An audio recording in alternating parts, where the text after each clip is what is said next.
Welcome to Hearths of Myths. Today, the mist rolls in from the Atlantic, and the emerald hills of Ulster whisper of ancient glory. We are walking the complete path of the Hound of Ulster, Chulainn. The wind of ancient Ireland does not merely blow, it whispers. It carries the scent of damp earth, the salt of the restless Atlantic, and the heavy metallic tang of bronze. To understand the story of the man they would come to call the Hound of Ulster, you must first understand the world that birthed him.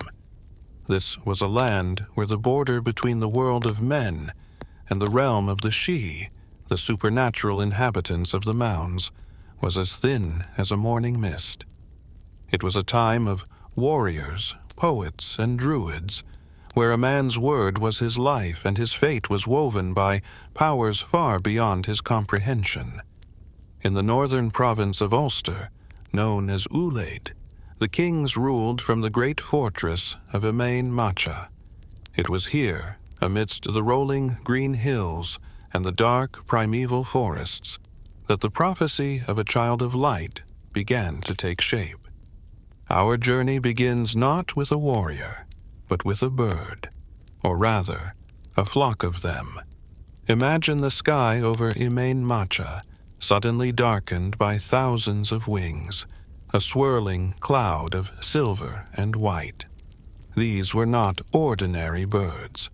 They flew in pairs, joined by silver chains that chimed with a music so sweet it could lead a man to madness or peace.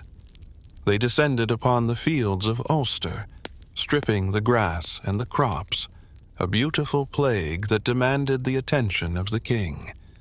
Conchobar mac Nessa, the high king of the province, looked upon the devastation and called for his chariots.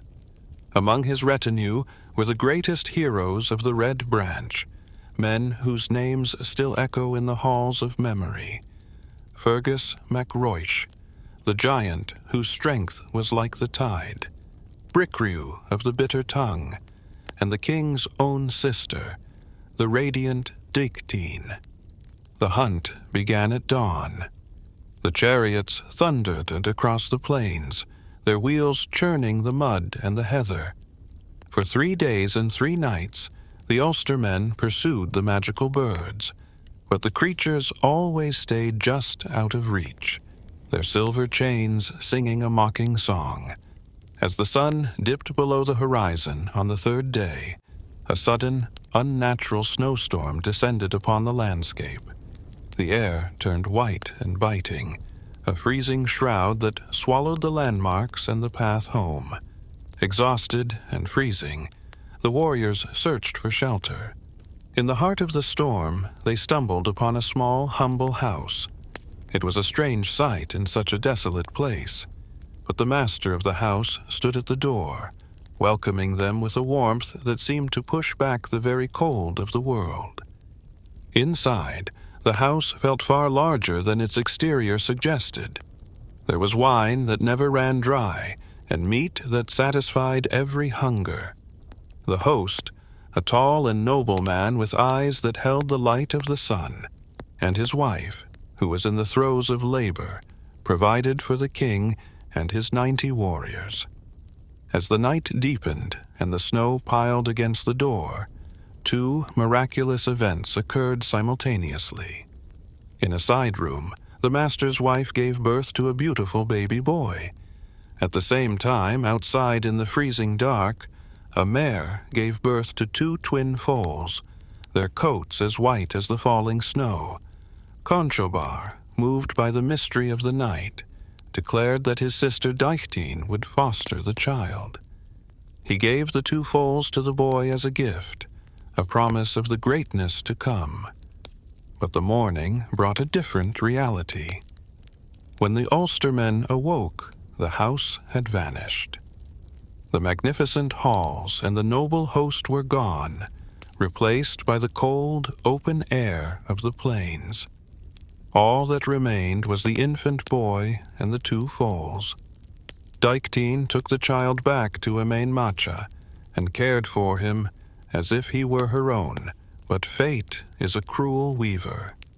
The child fell ill and died in his infancy, leaving Táin consumed by a grief that no medicine could heal. It was in this state of mourning that she went to drink from a cup of water, and a tiny, shimmering fly landed in the liquid. As she drank, she swallowed the fly, and that night a golden figure appeared to her in a dream. It was Lugh Lamfada, the long-armed god of the Tuatha De Danann, the lord of light and crafts. He told her that it was he who had been her host in the House of the Storm, and it was he who had entered her in the form of the fly. The child she would now bear would be his son, a hero for all ages. This second pregnancy was met with scandal in the court. The people of Ulster whispered that the child was the king's own, a stain on the royal lineage. To protect her honor, Conchobar married Táin to Chulainn mac Roish, a noble warrior of the province. On her wedding night, Táin, ashamed of the life growing within her that was not her husband's, prayed and fasted until the child vanished from her womb, restoring her virginity. Yet, soon after, she conceived again by her husband, Chulainn. Thus, the child who was born was both the son of a god and the son of a mortal, a threefold incarnation of the same heroic spirit. They named him Setanta. The birth of Setanta was accompanied by clear portents from the gods. Moran the Wise, the legendary judge whose collar would tighten around his neck if he spoke a falsehood, looked upon the infant and spoke a prophecy that silenced the court. He said that this child would be a shield for the weak, a terror for the giants, and a light for the province of Ulster. He predicted that Setanta's fame would outlast the very stones of Emain Macha, and that men would speak of him as long as the sun rose over the sea. The question then arose: who would foster this prophesied child? In the culture of the ancient Celts, fosterage was the most sacred bond, a way of weaving together the strengths of different families. A great debate broke out among the lords of Ulster. Sencha mac Ailela, the eloquent judge, offered to teach the boy the laws of the land and the art of judgment, so that he might be wise. Bla Briugu, the wealthy lord of hospitality, offered to provide for the boy's every need, ensuring he would never know hunger or cold. Fergus mac Roish, the champion of the Red Branch, claimed the right to teach him the ways of the sword and the chariot.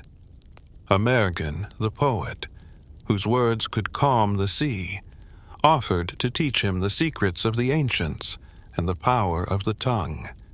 Even the king himself, Conchobar, claimed a share in the boy's upbringing. Moran the Wise settled the dispute with a decision of profound balance. He decreed that Setanta would be fostered by all of them.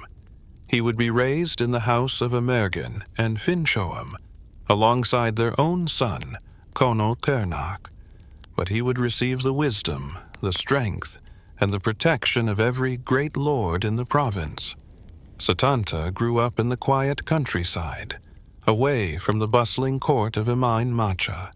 Yet, even as a small child, he was different from his peers. While other children played with sticks and stones, Setanta moved with a grace and speed that defied explanation. He was small for his age, but his body was a knot of lean muscle, and his eyes held a fire that made grown men uncomfortable. He had a singular focus, a drive that seemed to push him toward a destiny he could sense but not yet name. By the time he reached his 5th year, he had heard the stories of the boy troop of Emain Macha, a band of 150 noble youths who lived at the king's court, training in the arts of war and games. One morning, Without telling his mother or his foster parents, Setanta decided he would go to Emain Masha. He took with him his toy weapons, a small shield made of woven willow, a toy spear of ash, a hurling stick of polished yew, and a bronze ball. He set off across the province alone, a tiny figure against the vast, wild landscape. To pass the time and test his own skills, he invented a game. He would strike the bronze ball with his hurling stick, sending it flying high into the air. Then he would throw his hurling stick after it. Then he would throw his toy spear. Finally, he would throw his shield. He would run so fast that he would catch the ball, the stick, the spear, and the shield before any of them touched the ground. Over and over he did this, his little legs churning through the heather, his laughter lost in the wind. When he finally arrived at the gates of Emain Masha, he found the boy troop in the middle of a great hurling match on the playing field. Setanta, not knowing the customs of the court, did not ask for the boy's protection or permission to join. In the world of the Ulstermen, a stranger was an enemy until he was formally accepted, and the boy troop was a fierce and prideful group. Setanta simply walked onto the field, caught the ball in the middle of a play, and ran through the entire troop, scoring a goal with such ease that the older boys were stunned. The shock quickly turned to outrage. The leader of the boy troop, the king's own son, called for the others to attack the intruder. 150 boys descended upon Setanta, throwing their hurling sticks and their balls at him, but the child of Lugh did not flinch. He used his little willow shield to deflect the sticks and his toy spear to bat away the balls. Not a single projectile touched his skin. Then, a strange and terrifying transformation began to take place within the 5-year-old boy. The air around him seemed to hum with a static charge. His hair, which was 3 colors, brown at the roots, crimson in the middle, and golden at the tips, seemed to stand on end, sparking like a forge fire. This was a shadow of the Ríastrad, the battle frenzy that would one day make him a monster of legends. Setanta charged. He moved through the boy troop like a wolf through a flock of sheep. He knocked 50 of them to the ground before they could even blink. Another 50 fled in terror, and the final 50 tried to hide behind the king's own seat. Conchobar, who had been watching the match from his balcony, was both horrified and fascinated. He saw a tiny child holding his entire warrior-in-training troop at bay.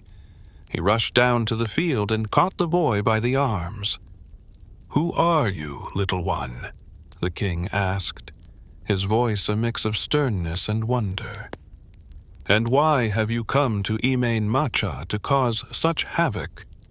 The boy looked up at the king, his eyes still burning with the remnants of his fury. "I am Setanta, son of Sualtaim and Daictín," he replied, his voice clear and steady. "I have come to join the boy troop and to serve the king of Ulster." Conchobar smiled, a deep warmth spreading through his chest. He recognized the boy's lineage, and more importantly, he recognized the spirit that dwelt within him. "You are welcome here, Setanta, but you must understand our ways. You did not ask for the protection of these boys, and so they were bound to attack you." Setanta frowned, his youthful logic as sharp as a blade. "I did not know I needed their protection. It is they who should be asking for mine." The king laughed, a sound that echoed across the training grounds. He called the boy troop together and commanded them to accept Setanta as one of their own. Under the king's formal protection, the tension evaporated, and the boys looked upon the newcomer with a mix of fear and respect. Setanta had not even reached his 6th year, yet he had already conquered the elite youth of the province. He took his place among them, but he was never truly one of them. He was a creature of a different order, a celestial fire wrapped in mortal skin. In the years that followed at Emain Macha, Setanta's reputation grew with every passing moon. He surpassed the older boys in every exercise. In wrestling, he could pin youths twice his size. In the chariot races, he could outrun the fastest horses on foot. In the evening, when the warriors of the Red Branch gathered in the great hall to drink and tell stories, Setanta would sit at the feet of Fergus MacRoich, soaking in the tales of past glories and the complex codes of honor that governed a warrior's life. He learned that a warrior was not merely a man who killed, but a man who protected the boundaries of his land and the integrity of his soul. He was also a child of beauty. The primary texts describe him as having 7 pupils in each of his kingly eyes, eye jewels that shone with different colors. He had 7 fingers on each hand and 7 toes on each foot, marks of a divine perfection that set him apart from the flawed world of men. Despite these strange features, he was strikingly handsome, with a noble countenance that even as a child drew the admiration of the women of the court. But Setanta had little interest in admiration. His heart was set on the horizon, on the tests that he knew were waiting for him, in the shadows of the future. One of the most defining characteristics of the young Setanta was his resistance to the curse of the Ulstermen. Long ago, the goddess Macha had laid a curse upon the men of Ulster. In their time of greatest need, they would be struck with the pains of a woman in labor, leaving them weak and helpless for 5 days and 4 nights. This curse affected every adult male in the province, from the king to the lowest servant. But Setanta, because of his divine parentage and his youth, was exempt. He was the only one who would remain standing when the shadows closed in. He was the solitary sentinel, the lone wolf who would have to hold the line against the encroaching dark. As he reached his 7th year, the first of his great trials arrived. It was a trial that would strip him of his birth name and give him the title that would define his existence. It began with an invitation from a wealthy smith named Chulainn. Chulainn was a master of the forge, a man who made the swords and the shields of the heroes, and he invited King Conchobar to a great feast at his home. The king, seeing Setanta playing on the field, asked the boy if he would like to accompany him. Setanta, ever focused on his training, replied that he had not yet finished his exercises. "Go on ahead, my king," he said. "I will follow your chariot tracks once the sun begins to set." Conchobar agreed and set off with his retinue. When they arrived at Chulainn's house, the smith asked the king if anyone else was coming. Conchobar, in the excitement of the feast and the flowing mead, completely forgot about the small boy he had left behind. "No one else is coming," the king replied. Chulainn, hearing this, released his guardian. This was not a dog as we know them today.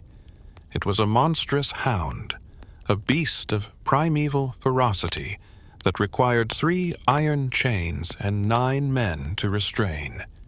It was said that the hound was as large as a bull and as fast as a lightning bolt, a shadow of death that guarded the smith's property from any intruder.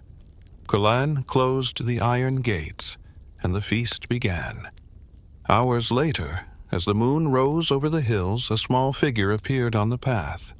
It was Setanta, his hurling stick in his hand, his bronze ball tucked into his belt.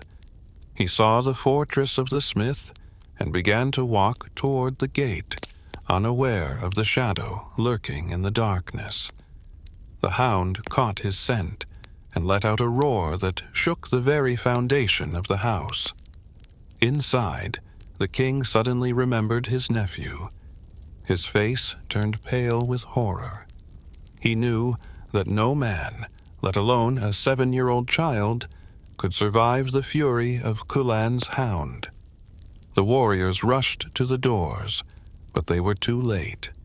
The hound had already leaped. It was a mass of black fur and silver teeth, a killing machine descending upon the tiny boy. But Setanta did not run. He did not scream. He stood his ground, his eyes flashing with that ancient solar light. As the hound opened its massive jaws to crush his head, Setanta took his bronze ball and struck it with his hurling stick with a force that cracked the air. The ball flew into the hound's open mouth, traveling down its throat with such velocity that it tore through its heart. As the beast stumbled, Setanta grabbed it by its hind legs and dashed its head against a standing stone, ending its life in an instant. When the king and the warriors burst through the gates, they did not find a mauled corpse. They found a small boy standing over the body of the greatest guardian in Ireland. The relief of the Ulstermen was immense, but the smith, Chulainn, was heartbroken. He looked at his dead hound, the protector of his life and livelihood, and he wept. "You have saved your life, boy," Chulainn said, his voice heavy with grief. "But you have destroyed mine. Who will guard my house now? Who will keep the cattle safe from the wolves and the thieves?"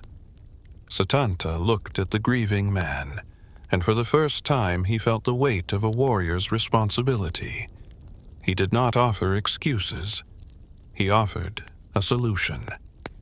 "If there is a pup of that hound in Ireland, I will raise it until it is as strong as its father," Setanta declared.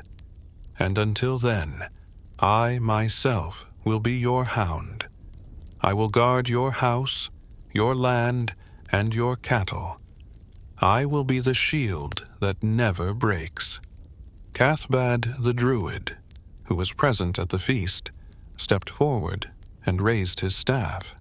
"From this day forward," the Druid proclaimed, "your name shall no longer be Setanta. You shall be called Chulainn, the Hound of Chulainn. And though the name is given in debt, it will become a name that kings will fear and poets will sing." The boy accepted the name with a solemn nod. He was no longer just a child of Ulster. He was a guardian. He was the Hound. This was the moment his childhood ended, and his legend truly began. He had traded his name for a duty, and in doing so, he had taken the first step toward the bloody, glorious fate that awaited him at the edge of the world. The stars over Ulster seemed to burn brighter that night, reflecting the fire in the eyes of the boy who would become a god. The transition from a name to a title is more than a change of breath. It is a transformation of the soul. When the young Setanta stood before the grieving smith Chulainn and pledged to become his hound, he was not merely offering a service. He was weaving himself into a tapestry of guise, the sacred and terrifying taboos that defined the life of a Celtic hero. In the ancient Irish tradition, a guise was a bond, a spiritual contract. To keep it was to possess divine protection. To break it was to invite an inevitable and often gruesome death. By taking the name Chulainn, the boy accepted his first and most profound geese. He could never eat the flesh of a dog, for a hound does not consume its own kind. This early restriction was the first shadow of the fate that would eventually lead him to his grave. But at 7 years old, the boy felt only the surge of a new identity. He was no longer a child following the chariots of kings. He was the watcher at the gate. For a time, the boy lived between the world of the court and the silence of Chulainn's forge. He learned the rhythm of the hammer on the anvil, a sound that mirrored the beating of his own restless heart. He watched as glowing orange iron was quenched in cold water, screaming as it hardened, and he recognized that same tempering within himself. But a hound of his pedigree could not be kept behind a smith's fence forever. King Conchobar mac Nessa soon called him back to Emain Macha, for the boy troop needed their champion, and the Red Branch needed its future. Chulainn returned to the capital, but he moved with a new gravity. He had looked into the eyes of a monster and felt no fear. He had killed with his bare hands. The other boys noticed the change. They no longer saw a playmate, but a predator who allowed them to walk beside him. As the years began to turn, Chulainn's training became the stuff of whispers and awe. While the other youths practiced the spear cast and the shield rim strike, Chulainn was inventing movements that seemed to defy the weight of the earth. He practiced the salmon leap, a vertical jump of such height that he could clear the walls of a fortress. He practiced the feat of the breath, catching arrows out of the air before they could touch his skin. He spent hours in the company of the charioteers, learning the language of horses and the subtle balance required to stand on a rocking wooden platform at a full gallop. It was during this time that he formed his closest bond with Lugh mac Ríastrad, a man who would become his charioteer, his brother, and the literal breath at his back in every battle. Lugh was a master of the reins, a man who could talk to a horse as if it were a god, and he saw in the young Chulainn a fire that would either save Ulster or burn it to the ground. One crisp morning, when the frost still held the grass in a silver grip, Chulainn was practicing his hurling in the fields near Emain Macha. He overheard a conversation that would alter the course of history. Cathbad, the druid, the man whose word was law even to the king, was surrounded by a group of eager students. One of the students asked the druid what the omens revealed for that particular day. Cathbad looked at the flight of the birds and the shape of the clouds, his voice taking on the hollow, resonant tone of a prophecy. "Any youth who takes up arms for the first time on this day," Cathbad declared, "will have a fame that outshines all others in the history of Ireland. His name will be spoken in every hall and remembered by every poet as long as the sun rises." But the druid paused, his eyes darkening.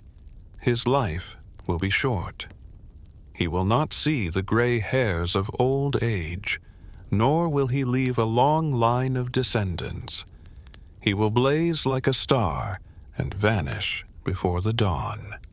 Most of the students stepped back, a cold chill of mortality settling over them.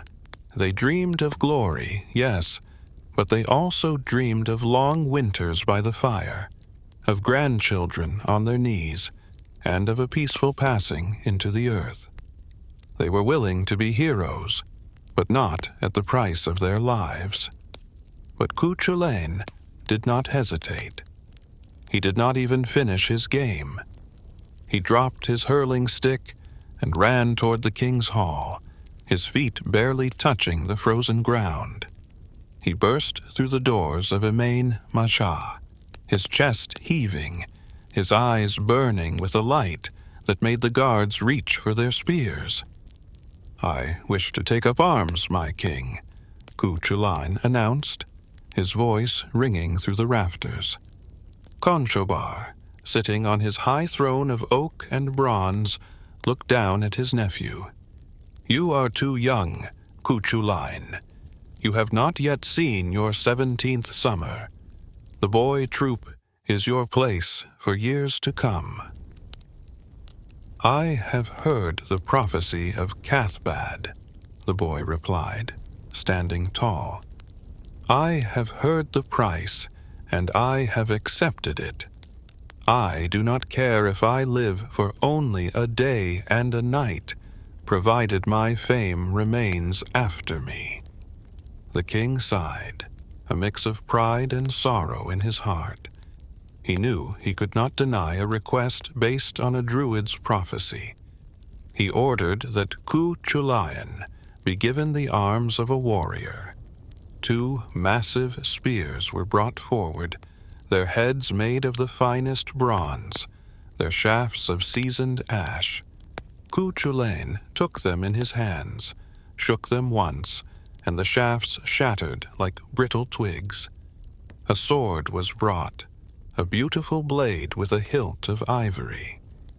Chulainn struck it against a stone, and the blade snapped in two. Shield after shield was brought to him, the shields of the finest young warriors, but with a single punch of his fist, Chulainn would splinter the wood and buckle the bronze. "These are not the arms of a man," the boy complained. "These are toys for children." Conchobar realized that ordinary weapons could not contain the power of the child of Lugh.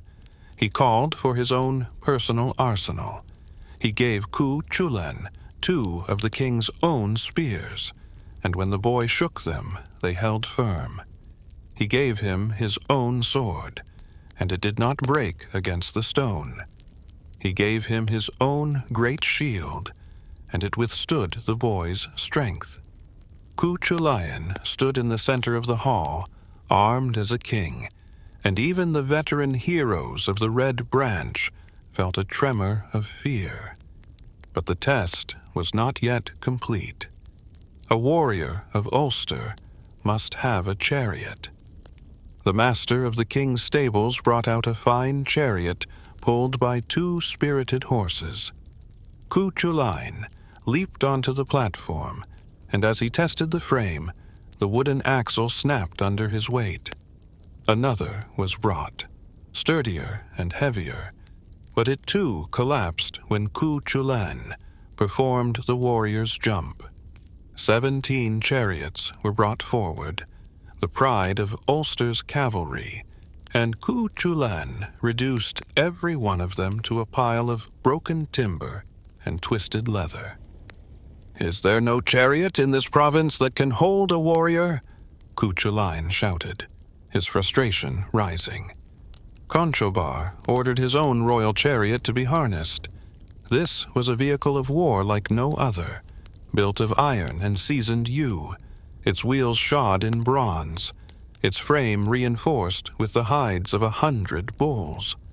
It was pulled by the 2 greatest horses in Ireland, the Liath Macha, the Grey of Macha, a horse that rose from the depths of a sacred lake, and the Dubh Senglend, the Black of Senglend. They were horses of the Sidhe, larger and faster than any mortal beast. When Chulainn leaped into the king's chariot, it groaned, it swayed, but it held.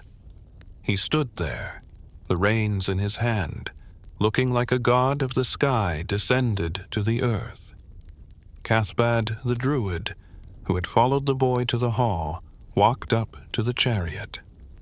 "So you have chosen Chulainn," the druid said softly. "You have taken the arms and the chariot of a king. You have sealed your fate. Are you certain you do not wish to reconsider? A long life is a gift of the gods."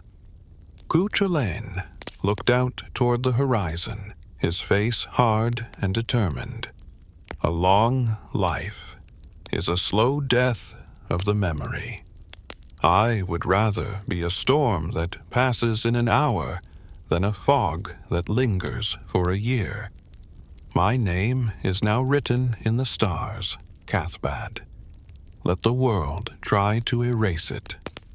With Lugh at the reins, Chulainn drove out of Emain Macha for his first foray as a knight of the Red Branch.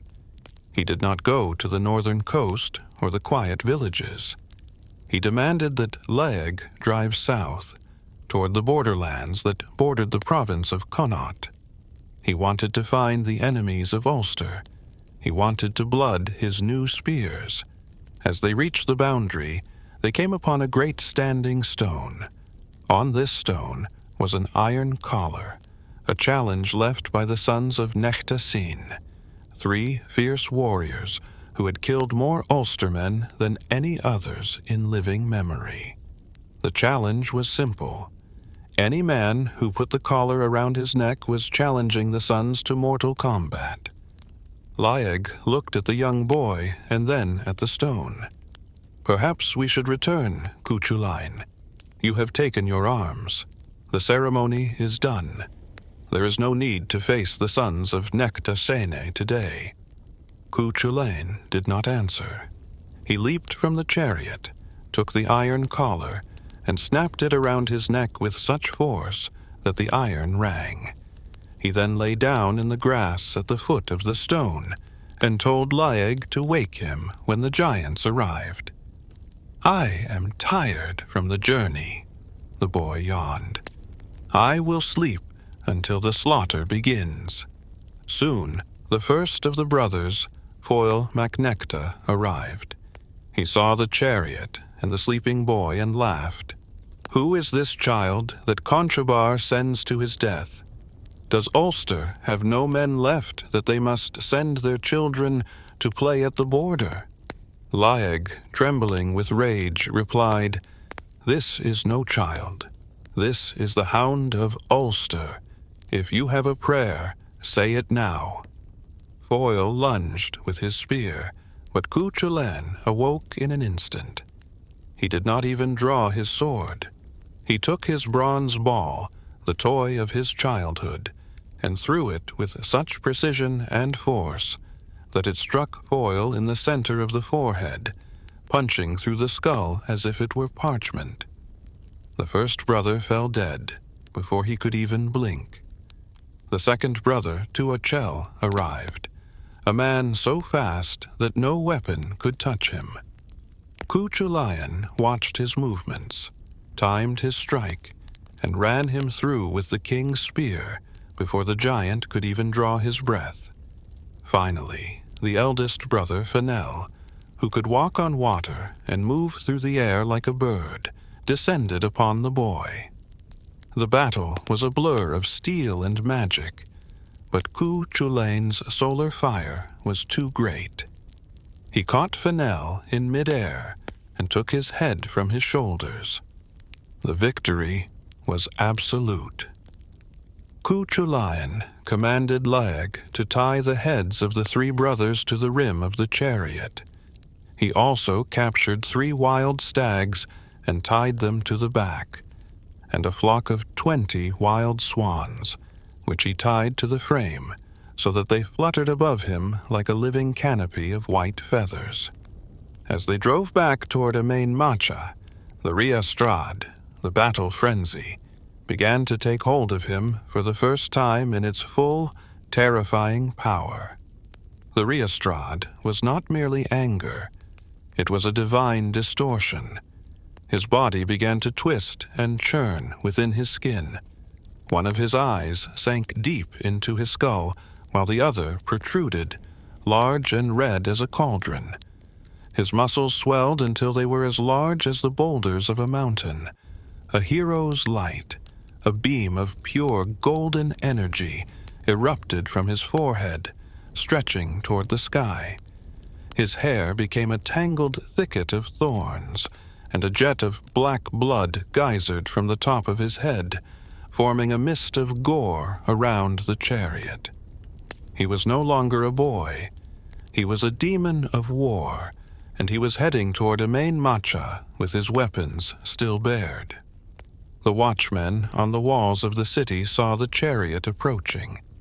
They saw the blood mist, the fluttering swans, and the heads of the giants. "The Hound is returning," they cried. "But he is not himself. He will kill us all if he enters the city in this state."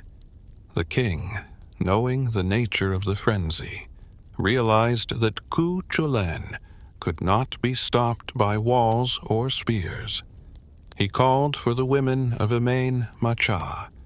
He commanded Queen Medb and 150 of the noblewomen to go out to meet the chariot.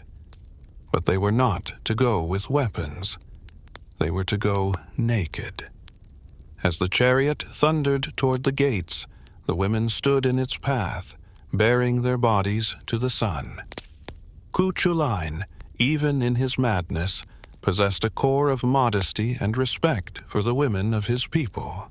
When he saw the naked host, he turned his head in shame, closing his eyes and lowering his weapons. In that moment of hesitation, the warriors of the Red Branch seized him. They did not try to bind him. They threw him into a massive vat of ice-cold water. The water hissed and boiled, the heat from Chulainn's body turning the vat into a cauldron of steam. The first vat shattered under the intensity of his temperature. They threw him into a second vat, and the water turned to scalding vapor. Finally, in the third vat, the water remained cold, and the frenzy began to recede. His muscles shrank, his eyes returned to their sockets, and the hero's light dimmed to a gentle glow. He stepped out of the water, a boy once more, but a boy who had looked into the heart of the storm and conquered it. He was draped in the finest robes of Ulster and brought before the king. The feast that night was the greatest in the history of the Red Branch. They sang of the heads of the Necta, of the swans, and of the chariot that held the weight of a god. Chulainn sat at the right hand of the king, silent and watchful. He had taken his arms. He had chosen his path. He knew now that the prophecy was true. His life would be a short, violent blaze of glory, but he was ready. This was the seal of his fate. From this day forward, he was not just a warrior. He was the embodiment of Ulster's survival. He was the spear that would never miss and the shield that would never break. But with this power came a growing isolation. A man who wrestles with giants and drinks the heat of the sun is a man who can never truly find peace among the ordinary. Chulainn looked at his hands, still red from the day's work, and realized that his journey had only just begun. There were deeper mysteries to learn, darker enemies to face, and a training that would take him beyond the shores of Ireland to the very edges of the world of shadows. He was the Hound, and the hunt was now eternal. The path to greatness is rarely found on the familiar roads of one's own land. For Chulainn, the acclaim of Emain Macha was a golden cage. He had conquered the boy troop, killed the Hound of Ulster, and blooded the king's own spears, but a deeper hunger gnawed at his spirit. He sought a mastery that no man in Ireland could teach, a level of martial prowess that blurred the line between the physical and the supernatural. This desire was sharpened by his love for Emer, the daughter of Forgal monarch. Emer was a woman of 6 gifts: the gift of beauty, the gift of voice, the gift of sweet speech, the gift of needlework, the gift of wisdom, and the gift of chastity. To win her hand, Chulainn had to face the guile of her father, Forgal, who did not wish his daughter to marry a man destined for a short life. It was Forgal who suggested, with a hidden hope, that the boy would never return, that Chulainn should travel to the east, to the land of shadows, to train under the legendary warrior woman Scáthach. The journey to Alba the land we now call Scotland, was not a simple crossing of the sea. It was a passage into a world of shifting mists and ancient terrors. Chulainn traveled with companions at first, Conall Cernach and Loeghair Buadach, but as the challenges of the road intensified, the others fell away, unable to match the relentless drive of the Hound. The landscape itself seemed to conspire against them. They encountered the perilous glen, a valley where the shadows possessed a life of their own, reaching out with cold fingers to sap the strength of the traveler. They faced the great plain of illusions, where the ground turned to shifting sand and then to razor-sharp glass, and where monstrous visions of lost loved ones called out from the fog. Chulainn alone pushed through, guided by a singular vision of his own potential. When he finally reached the edge of the world, he saw the fortress of Scáthach. It was Dunscaith, the fortress of shadows, perched upon a jagged needle of rock that rose directly from the churning, black waters of the sea. There was only one way to enter, the Bridge of the Leaps. This was no ordinary construction of wood or stone. It was a living, magical entity. When a man stepped upon one end, the bridge would narrow until it was as thin as a single hair. If he tried to run across, the bridge would become as slippery as a wet eel. If he tried to jump, the middle of the bridge would rise up like a mast, tossing the intruder into the jagged rocks and the hungry waves below. Chulainn stood at the edge of the abyss and watched the other students of Scáthach, young men from all over the world who had come to seek her wisdom. They were all stronger and older than him, yet they stood paralyzed by the bridge. Chulainn made his first attempt. He ran toward the structure, but as he felt the wood narrow, his foot slipped, and he was forced to leap back to the safety of the shore. He tried a second time, and a third, each time meeting the same mocking resistance of the magic. The other students laughed, calling him the little boy from the west who thought he could dance on the shadows. But Chulainn did not feel shame. He felt the stirrings of the Ríastrad, the holy fire of his father Lugh. He did not look at the bridge with his mortal eyes. He looked at the space where he wanted to be. He summoned the salmon leap, the feat he had practiced in the frozen fields of Ulster. He ran with a speed that made him a blur of crimson and gold. When he reached the edge, he did not step onto the bridge. He launched himself into the air, his body twisting like a fish jumping a waterfall. He soared over the narrowing wood, over the rising mast, and landed perfectly on the far side, right at the gates of the fortress. The laughter of the students died in their throats. The gates of Dunscaith opened, and there stood Scáthach. She was a woman who seemed to be carved from the very rock of the island. Her hair was the color of iron, her skin was weathered by 1,000 storms, and her eyes held the cold light of a prophetess. She looked at the boy who had crossed her bridge and saw not a student, but a weapon that needed a final sharpening. "You have the jump of a hero," Scáthach said, her voice like the grinding of sea shingles. "But do you have the heart of a shadow? We shall see." For the next year and a day, Chulainn's life was a cycle of pain and revelation. Scáthach did not teach as men teach. She did not give instructions. She created situations of life and death. Chulainn learned the feat of the shield rim, using the edge of his buckler to decapitate an opponent. He learned the feat of the spear cast from the back of a galloping horse, hitting a target the size of a leaf from 100 paces. He practiced the feat of the breath, learning to stand on the point of a spear without piercing his skin.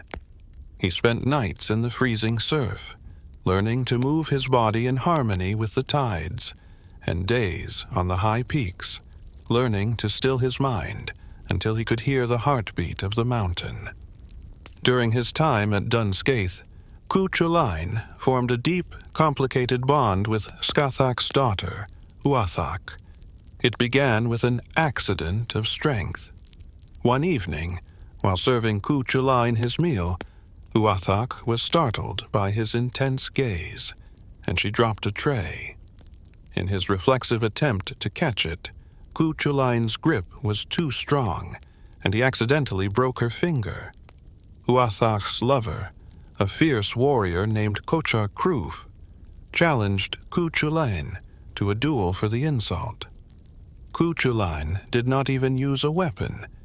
He struck Cochar with his bare hand, killing him instantly.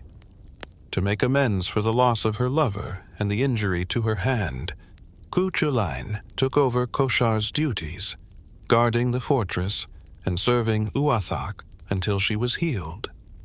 It was Uathach who first recognized that Chulainn was not just a student of her mother, but a master in the making. She became his confidant, teaching him the temperament of the people of Alba and the hidden vulnerabilities of her mother's techniques. But the ultimate training was yet to come.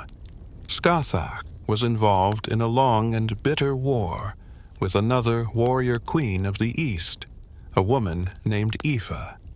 While some legends say Aoife was Scáthach's sister, others describe her as a rival sovereign of a neighboring territory. Regardless of their blood, their hatred was absolute. When the time came for battle, Scáthach, fearing for Chulainn's life, gave him a sleeping potion to keep him from the field. She knew that Aoife was a master of illusions, and that no man had ever survived a face-to-face encounter with her. But the potion was meant for a mortal man, not the son of Lugh. Chulainn slept for only an hour, instead of the intended 24. He woke with a start, his blood singing with the need for combat.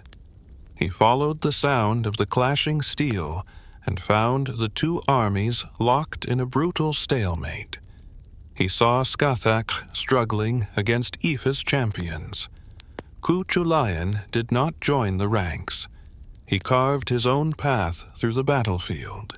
He faced Aoife's three greatest warriors, the sons of Es and Shen, and killed them in 3 swift strokes. Finally, he stood before Aoife herself. She was a vision of terrifying beauty, her armor made of gold, and her spear tipped with a diamond point. As they began to duel, Chulainn realized that she was his equal in every physical feat. Every strike he made, she parried. Every leap he attempted, she matched. The ground beneath them was torn to mud, and the air was filled with the sparks of their colliding blades. Seeing that he could not win by strength alone, Chulainn remembered a lesson of guile. "Look there," he shouted, pointing toward the horizon. "The chariot and the horses of Aoife are falling over the cliff." It was a simple trick, almost a childish one. But Aoife, whose horses were her most prized possession, glanced back for a fraction of a second. In that heartbeat, Chulainn was upon her.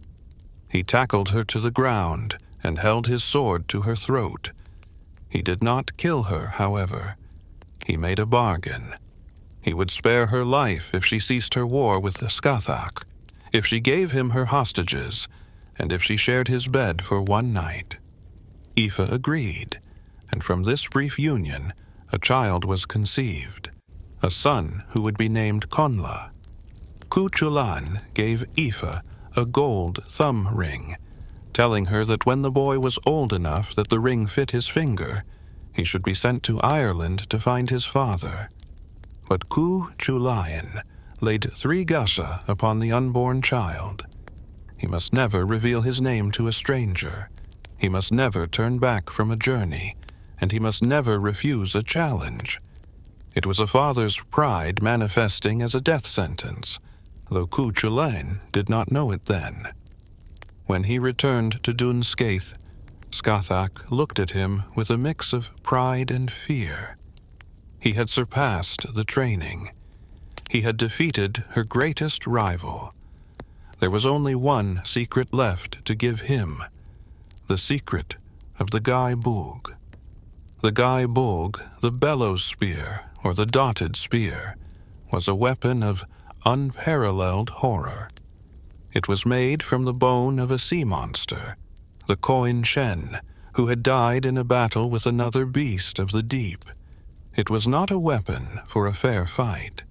It was a weapon of absolute termination. Scáthach taught Chulainn how to use it, and the technique was as strange as the spear itself.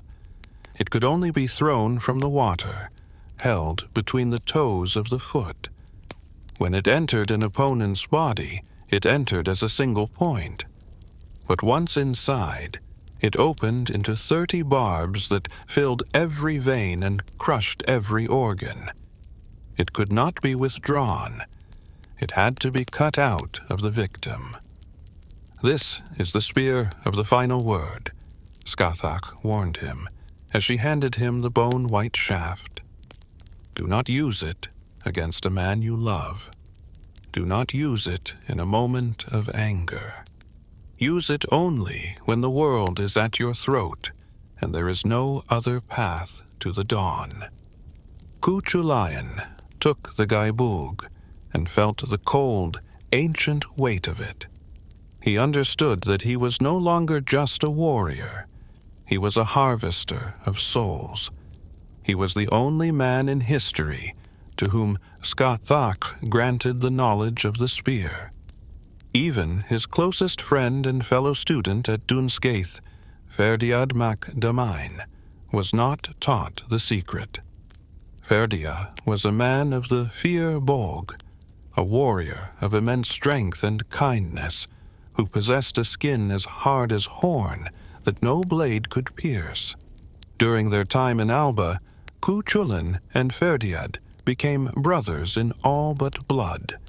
They shared their meals, their stories, and their dreams of returning to Ireland as the twin pillars of the North. They swore an oath that they would never raise a hand against each other, an oath that the gods heard and recorded with a grim smile. As the time came for Chulainn to leave Alba, Scáthach took him to the highest point of the island. She went into a trance, her eyes turning white, her voice becoming a chorus of spirits. This was the Imbas Forasnai, the great prophetic vision.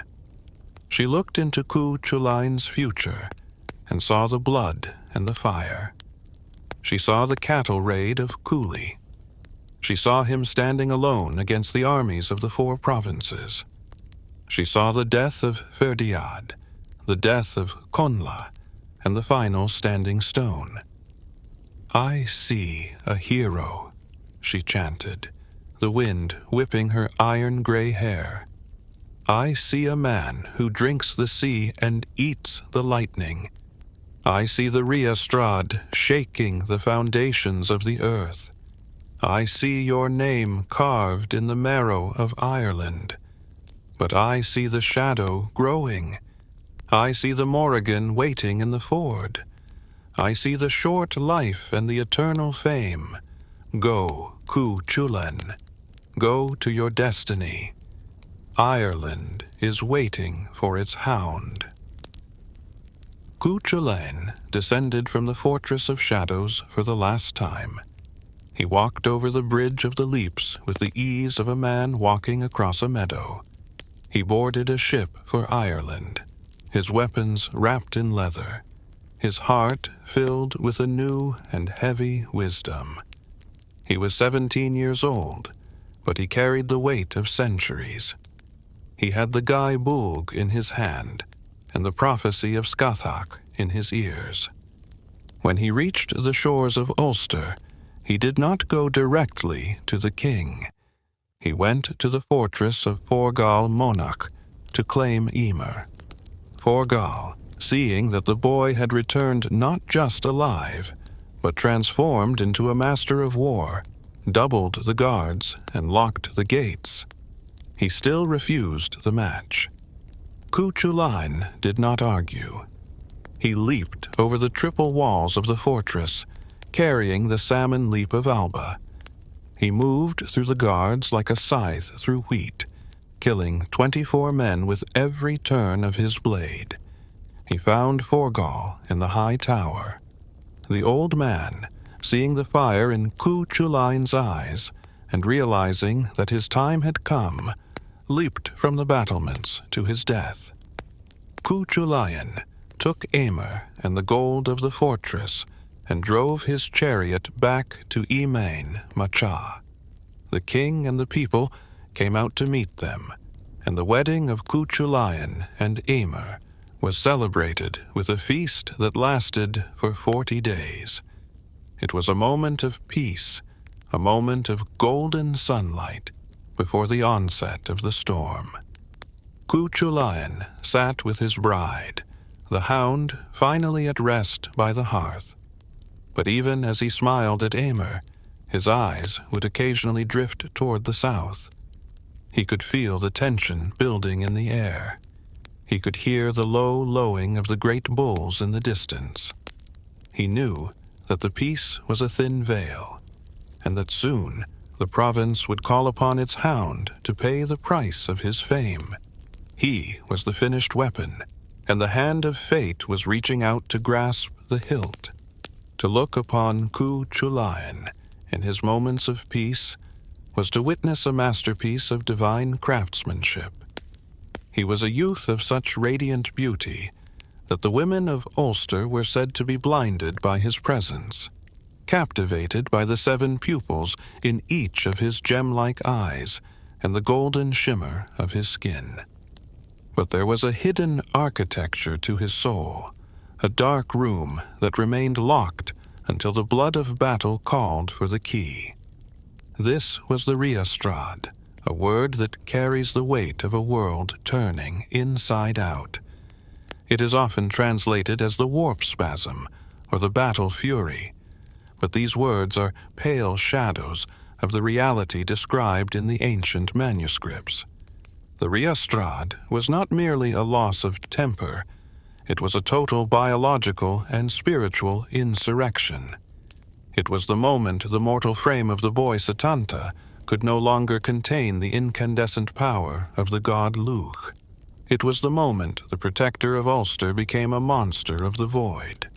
Imagine the silence of a battlefield just before the first strike. The air is heavy with the scent of fear and the metallic tang of unsheathed bronze. Chulainn stands at the center, his chest heaving as the adrenaline of the Tuatha De Danann begins to circulate through his veins. The transformation does not happen all at once. It begins with a tremor in the earth and a low, guttural vibration that starts deep within his bones. The ancient texts, such as the Táin Bó Cúailnge, describe the process with a visceral precision that borders on the grotesque. Every muscle, every tendon, every ligament in his body begins to churn and twist under his skin like a nest of disturbed serpents. His joints rotate 360 degrees until his feet are pointing backward and his knees are facing the sky. His calves move to the front of his shins and his thighs rotate to the rear of his hips, a structural rebellion that allows for a strength no human anatomy could support. The skin of his face and body undergoes a terrifying alteration. It is said that his muscles swell to such a size that he bursts through his leather armor, his frame expanding until he towers over the tallest giants. One of his eyes sinks so deep into his skull that a crane could not reach it with its beak, while the other protrudes, red and bulging, hanging out on his cheek like a piece of raw meat. His mouth opens into a cavernous maw, his jaw stretching until his throat is visible to the lungs. His cheekbones peel back to the ears, exposing a forest of teeth and the pulsing black veins of his neck. His hair, once a flowing mantle of gold, silver, and crimson, becomes a tangled thicket of thorns, standing on end with a static charge so intense that every single hair is tipped with a spark of fire. If an apple tree were shaken over his head, not a single fruit would hit the ground. Each would be impaled upon the needle-sharp spikes of his mane. From the very crown of his head, a jet of black blood erupts with the force of a geyser. It rises high into the air, as thick and dark as a column of smoke from a royal pyre, forming a misty shroud of gore that follows him wherever he moves. This is the hero's mist, a physical manifestation of his lethality. But perhaps the most divine and terrible sign is the Luan Laith, the hero's light. From the center of his forehead, a beam of pure solar energy shoots forward, as bright as the sun at high noon. This is the mark of Lugh, the celestial fire of the gods, cutting through the fog of war and blinding his enemies. In this state, Chulainn no longer recognizes friend or foe. He does not hear the voices of the king or the cries of his comrades. He is a whirlwind of destruction, a machine made of meat and starlight, fueled by a rage that predates the creation of the world. This transformation was the ultimate paradox of Ulster's defense. The province relied on the Ríastrad to survive, for only in this state could Chulainn slaughter entire armies single-handedly. Yet, the Ulstermen lived in constant terror of their champion. A hero who becomes a monster is a difficult neighbor. The people of Emain Macha viewed him with a mixture of reverence and revulsion. When he was not at war, they kept him at a distance, as if he were a dormant volcano. They built him a separate hall, and they were careful never to startle him. The elders of the Red Branch whispered that the boy was a price they were paying to the gods, a living sacrifice who was being slowly hollowed out by the very power that protected them. For Emer, his wife, the Ríastrad was a wall between their hearts. She had married the beautiful youth who had crossed the Bridge of Shadows, but she shared her bed with a man who could at any moment turn into a nightmare. She saw the scars that the transformation left behind, not just on his body, but on his mind. Each time he returned from the warp-spasm, Chulainn was catatonic with exhaustion, his spirit spent, and his memory of the slaughter erased. He would sleep for days, his body cooling like a piece of slag pulled from the forge. Emer would sit by him, washing the dried blood from his hair, wondering if one day the monster would refuse to go back into the dark. She understood that Chulainn was not truly a resident of the world of men. He was a bridge between the Shili and the soil, and the bridge was beginning to crack under the weight of the traffic. The nature of this holy Ufka, or sacred rage, is deeply rooted in the Celtic understanding of the soul. To the Druids, the Ríastrad was a form of divine possession. They believed that Lugh did not merely grant Chulainn's strength, but that he physically inhabited the boy's body during combat. This is why his features became so distorted. The mortal flesh was being stretched to the breaking, as it tried to hold the essence of a god. It was a theme of transformation that resonated throughout the mythological landscape. Just as the Morrigan could become a crow or an eel, and just as the Dagda could grow to the size of a mountain, Chulainn was a shapeshifter, but unlike the others, his shift was involuntary and violent. It was a trauma inflicted upon him by his own destiny. In the years leading up to the Great Cattle Raid, there were several instances where the Ríastrad saved Ulster from total annihilation. Once, a group of marauders from the Western Islands attempted to raid the coastal villages. They were seasoned warriors, hundreds in number, and they expected little resistance from the local militia. Chulainn arrived alone, his chariot wheels screaming across the sand. When he saw the burning homes and the captured families, the Ríastrad took him. The survivors described it as a storm made of blades. He moved so fast that he appeared to be in 10 places at once. By the time the sun set, the shore was red, and every single raider had been torn apart. There were no survivors to tell the story, only the silent ruins, and the boy sitting in the surf, weeping as his skin returned to its normal state. Another incident involved a dispute during a ziyafet, or feast, where a foreign prince insulted the honor of the King of Ulster. The hall was filled with tensions, and swords were drawn. Chulainn stood in the center, and as the frenzy began to simmer beneath his skin, the entire building began to shake. The rafters groaned, and the wine in the cups began to boil. The prince, seeing the hero's light beginning to flicker on Chulainn's forehead, dropped to his knees and begged for mercy. He recognized that he was not facing a man, but an elemental force. The king managed to calm Chulainn before the full transformation could occur.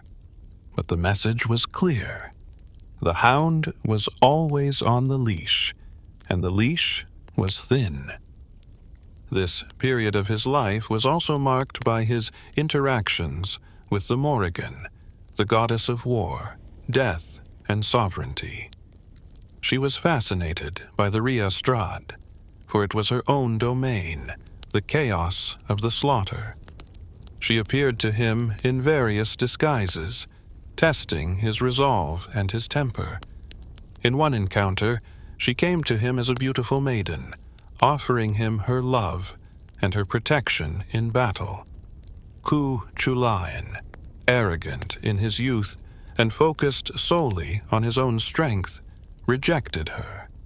He told her that he did not need a woman's help, and that his own arms were enough to hold Ulster. The Morrigan, insulted by his pride, cursed him. "I shall be at your side when you are at your weakest," she hissed, her voice like the rustle of dead leaves. "When you are fighting in the ford, I shall come to you. I shall be an eel to trip your feet.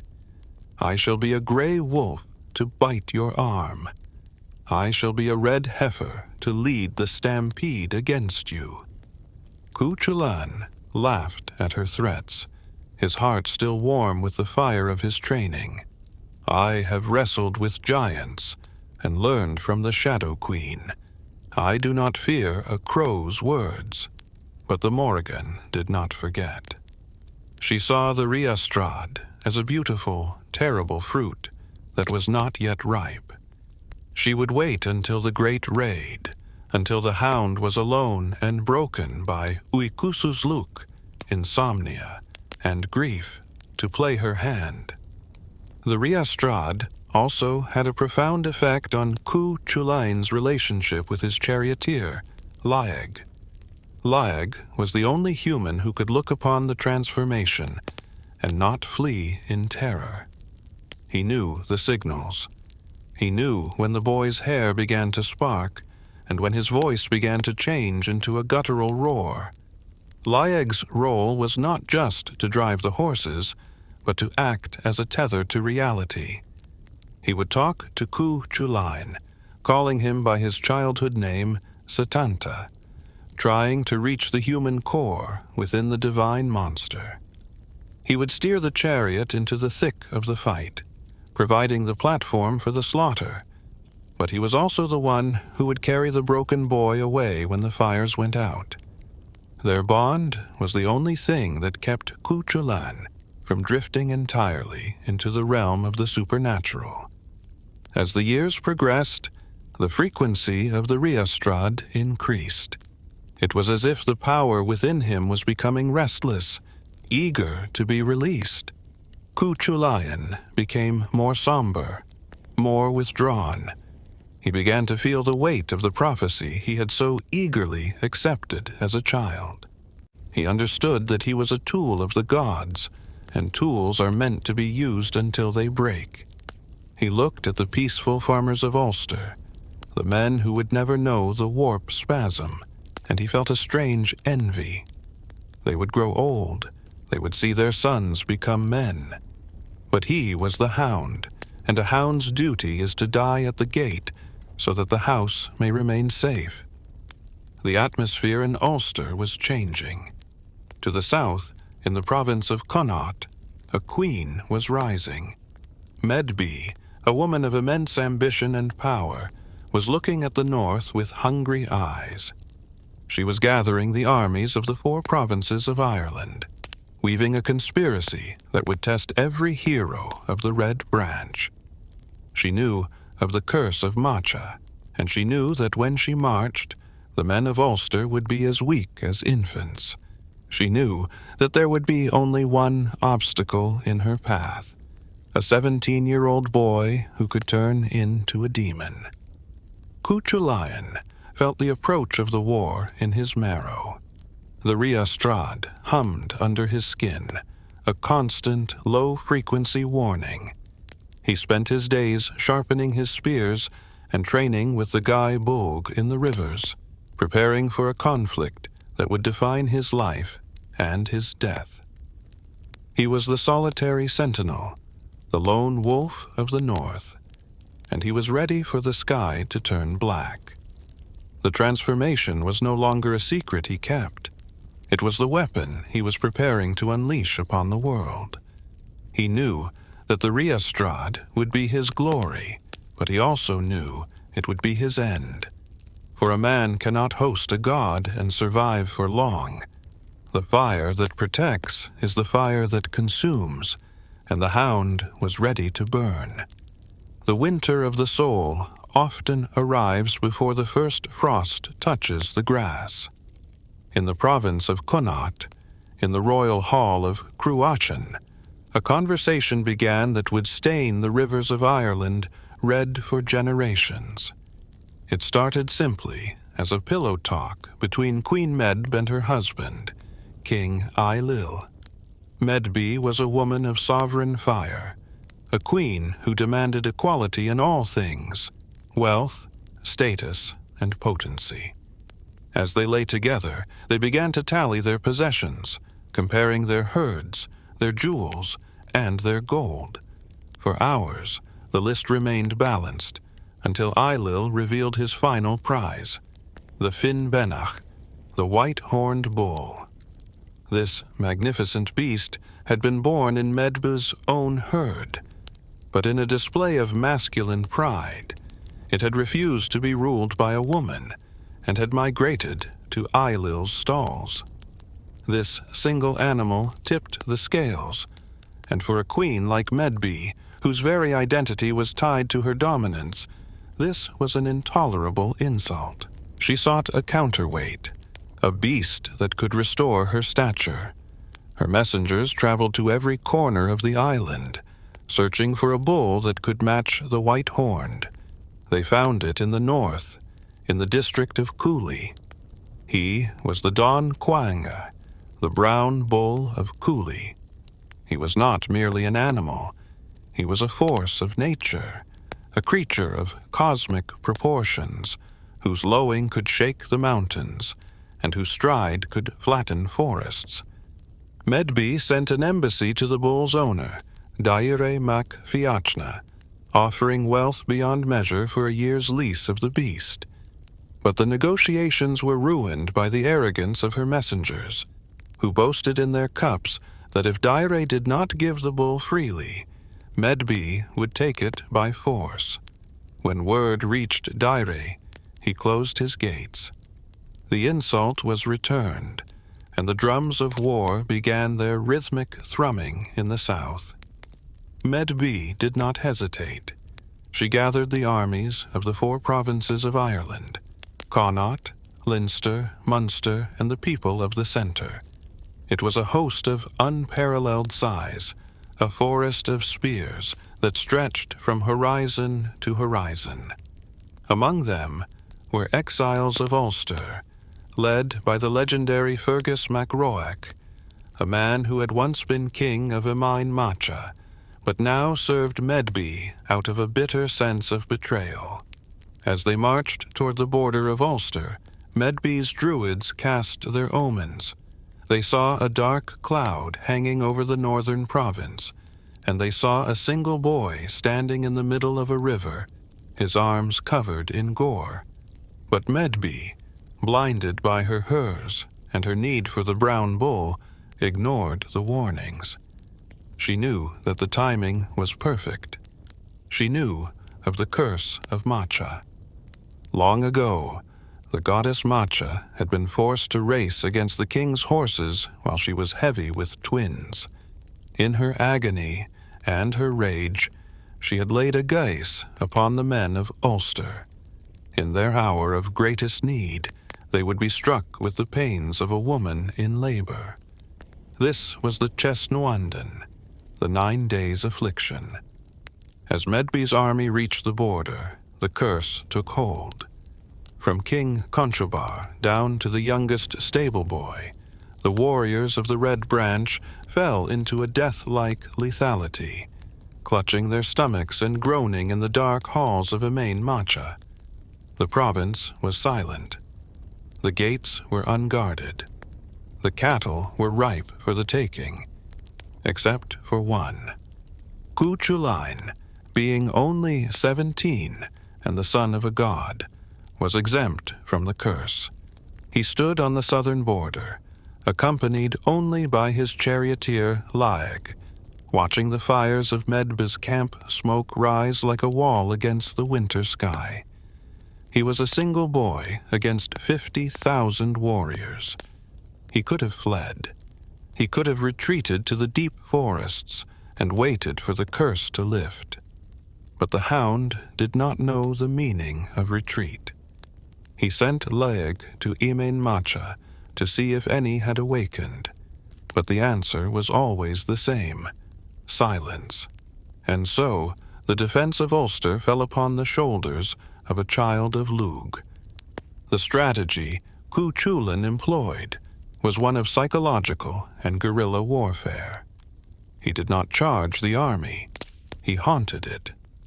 In the first night of the invasion, he used his sling to pick off the scouts and the sentries, his stones moving with the speed of lightning.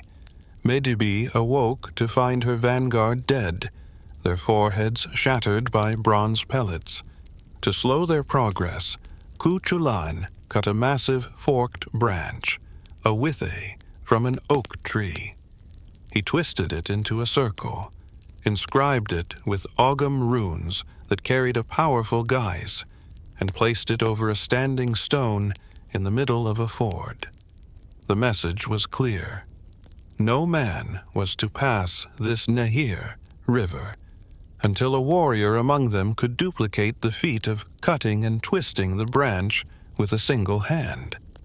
Fergus mac Roach, recognizing the craftsmanship and the strength required, told Medb the truth. "This is the work of Chulainn," he warned, "and unless you find a champion to match him, he will pick your army apart piece by piece."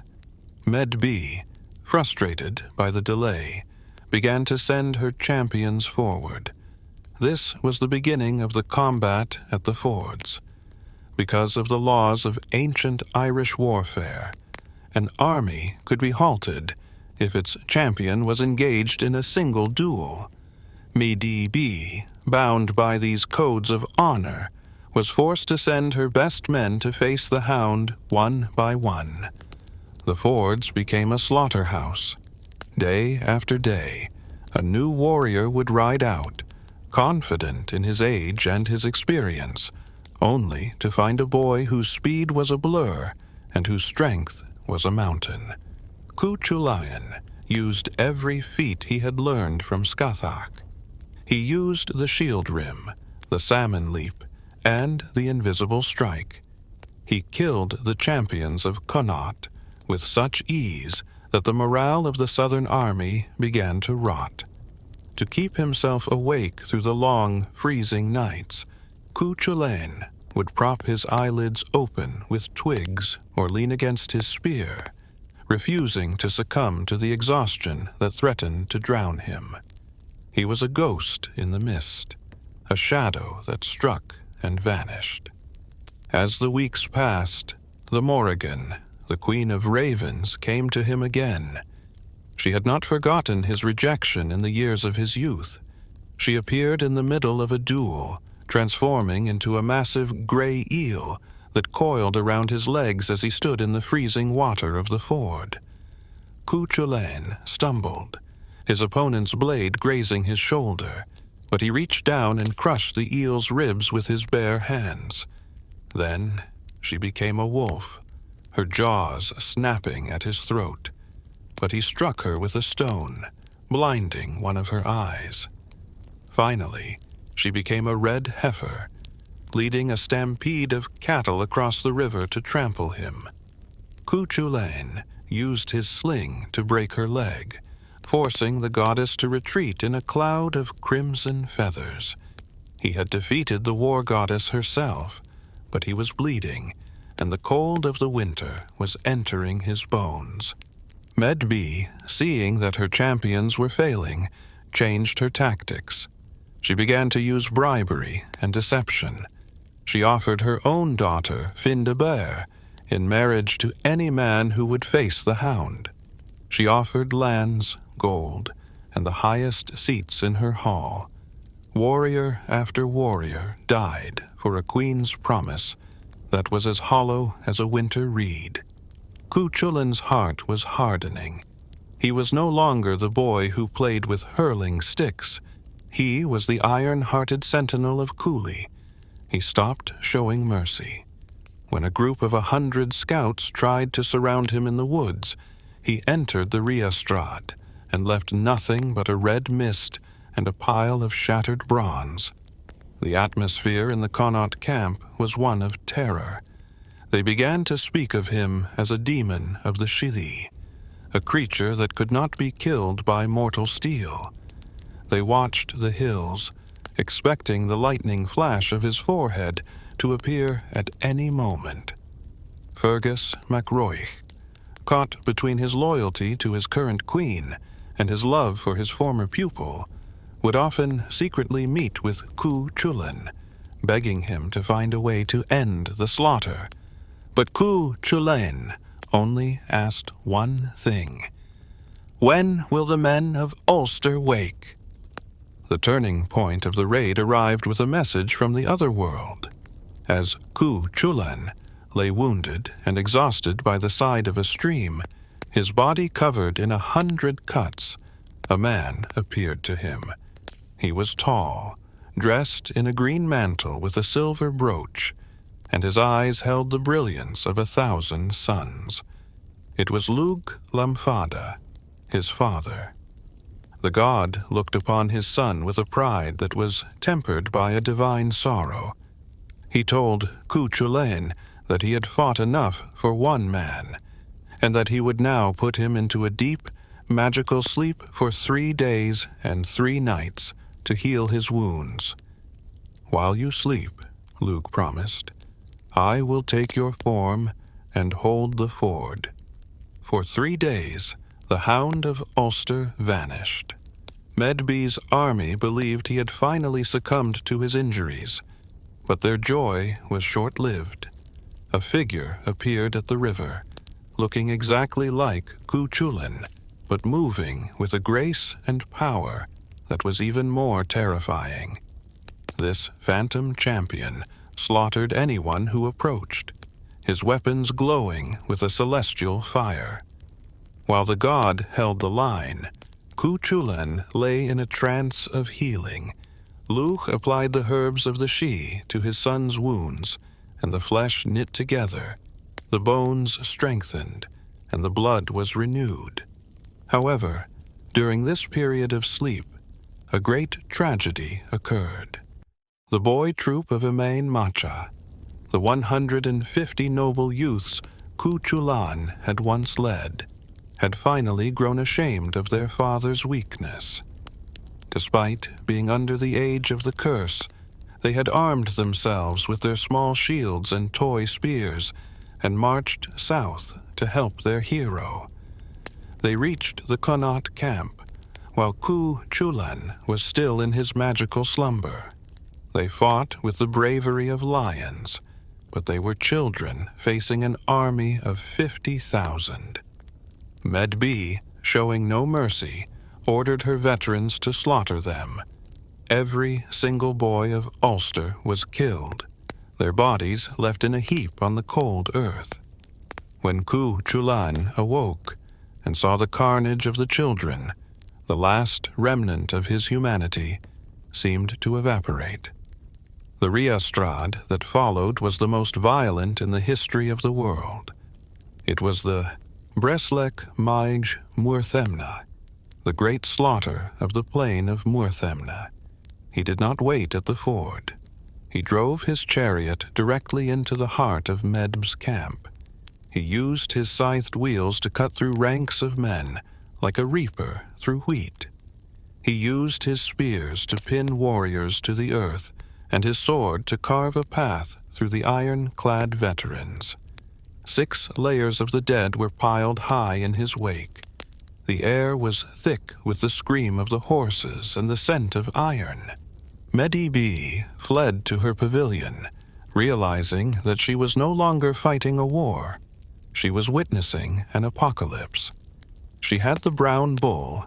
She had captured him during a diversion, but the price she was paying was the destruction of her entire military power. Chulainn was no longer defending a border. He was avenging a generation. He stood in his chariot, the hero's light shining like a second sun, and he challenged the entire southern world to face him. It was in this moment of peak tension that Medb made her most cruel decision. She realized that there was only one man who could match Chulainn, only one man who had been trained by the same hand and possessed the same mastery of the arts of war. She called for Ferdiad mac Damain, the brother of Chulainn's heart. She knew that Ferdiad had refused to fight his friend, but she also knew his weakness, his pride. She sent her poets and her satirists to his tent, threatening to shrivel his name with their words and make him a laughingstock throughout Ireland if he did not face the Hound. Ferdiad, a man of horn skin and iron will, eventually broke under the weight of the social shame. He agreed to fight, knowing that it was a suicide pact for them both. The stage was set for the final duel of the raid, a confrontation that would break the heart of the hero and the soul of the province. Chulainn stood at the ford, the blood of the children still on his cloak, and watched as the only man he had ever loved as a brother rode toward him. The winter wind howled across the plain, carrying the scent of the coming end. The Hound was ready, but for the first time in the raid, he felt a coldness that even the fire of Lugh could not warm. The frost of midwinter had settled into the very marrow of the earth, and the rivers of Ulster ran thick with ice and the restless spirits of the unburied dead. But at the ford that would forever bear the name Ferdiad, the water did not freeze. It boiled with the anticipation of a conflict that would shatter the heart of the north. Chulainn stood on the northern bank, his body a map of scars, his eyes hollowed by the 3 months of solitary defense against the armies of Medb. He had faced 1,000 warriors, defied a goddess, and walked through the shadow of death. but the figure appearing on the southern bank was a challenge that chilled him more than the winter wind. It was Ferdiad mac Damine, his brother-in-arms, the man who had shared his fire and his secrets in the land of shadows under the stern gaze of Scáthach. To understand the weight of this meeting, one must understand the bond they shared. In the fortress of Dunscaith, Chulainn and Ferdiad had been the twin stars of the warrior Queen's school. They had sworn oaths of eternal brotherhood, promising that their blades would never cross in anger. Ferdiad was a man of the Fir Bolg, a tribe older than the Tuatha De Danann, and he possessed a physical advantage that made him nearly invincible, a skin of horn, a natural armor that no blade or spear could penetrate. While Chulainn was the lightning, Ferdiad was the mountain. They were perfectly matched, each knowing the other's rhythm, each capable of predicting the other's next breath. Medb, the queen of Connaught, knew this bond was her only obstacle. She had seen her champions slaughtered and her army demoralized by the lone Hound of Ulster. She understood that only a man who knew Chulainn's secrets could kill him. She had summoned Ferdiad to her pavilion, but the giant of the Fir Bolg had initially refused. He spoke of the sacred oaths and the love he bore for his friend. But Medb was a master of the darker arts of sovereignty. She did not use gold alone. She used the sharpest weapon in the Celtic world, the satire. She sent her druids and poets to Ferdiad's tent to proclaim that if he did not fight, they would compose verses that would make his name rot in the mouth of every living soul in Ireland. They would call him a coward, a man who feared a boy, and a traitor to his queen. In a culture where honor was more vital than breath, Ferdiad was trapped. He agreed to the duel, choosing a noble death over a shamed life. As dawn broke over the ford, the two heroes faced each other across the rushing water. The air was silent, save for the cry of a distant raven, perhaps the Morrigan, waiting for her feast. Chulainn was the first to speak, his voice cracked with exhaustion and grief. He reminded Ferdiad of their time in Alba, of the meals they had shared, and the enemies they had conquered side by side. He begged his friend to turn back, to ignore the manipulations of the Connaught queen. But Ferdiad, his face a mask of iron resolve, replied that the word of a king and the honor of a warrior demanded this encounter. The tragedy was set in motion.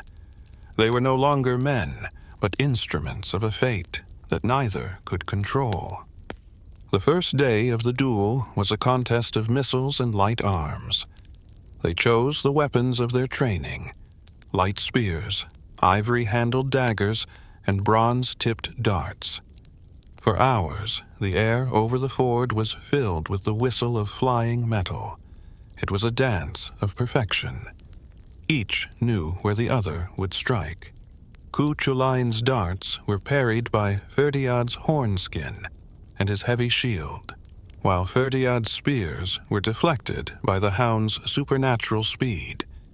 There was no blood drawn that day, only the sound of bronze hitting bronze, a music of two masters performing a ritual that they both knew would end in darkness. When the sun set, the most beautiful and heartbreaking part of the legend occurred.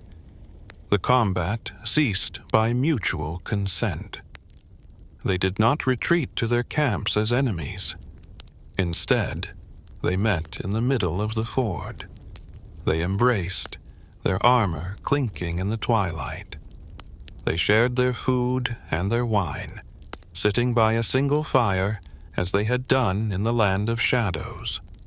Chulainn brought the healing herbs of the Sidhe to treat the bruises on Ferdiad's body, and Ferdiad shared his own provisions with the starving hound. They slept within earshot of each other, the brotherhood momentarily stronger than the war. It was a display of chivalry that seems alien to the modern world, a recognition that the person they were trying to kill was the person they loved most.